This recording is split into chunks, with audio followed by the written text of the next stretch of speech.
কাঁঠাল খেতে আমার মোটামুটি বেশ ভালোই লাগে, তবে সবথেকে বেশি ভালো লাগে খাজা কাঁঠাল খেতে। নরম যে কাঁঠালগুলো ওগুলো কিন্তু আমার খুব একটা বেশি ভালো লাগে না, তবে আমাদের এই গাছের কাঁঠালগুলো কিন্তু খাজা কাঁঠাল।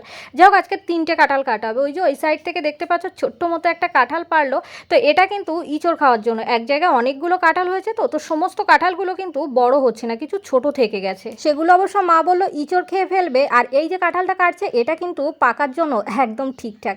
তো যাই হোক, এই একটা কাঁঠাল কাটা হচ্ছে, আরও একটা কাঁঠাল কাটা হবে, সেটা অবশ্য এর থেকে আরও একটু বড়। তো এই হচ্ছে সেই কাঁঠালটা। এই দুটো কাঁঠাল অবশ্য 2-3 দিন কেটে রাখলে পেকে যাবে। আমাদের বাড়িতে কয়েকদিন পরে বিয়ে আছে, অনেক মানুষজনও আসবে, তো সেজন্য মা আগের থেকে কাঁঠালটা কেটে রাখলো যাতে সবাই মিলে একসঙ্গে খাওয়া যাবে। তোমাদের কার কার কাঁঠাল খেতে ভালো লাগে অবশ্যই কিন্তু কমেন্টস করে জানাবে। আর আমাদের গাছে কিন্তু বেশ অনেকগুলোই কাঁঠাল হয়েছে। তবে যাই হোক, আমার ভালো লাগে ওই যে আগেই বললাম খাজা কাঁঠাল খেতে। তোমাদের কোনটা ভালো লাগে বলো তো? তো এই যে আমাদের 3টে কাঁঠালই কাটা হয়ে গেছে, আর দেখতে পাচ্ছ আঠা পড়ছে কি পরিমাণে।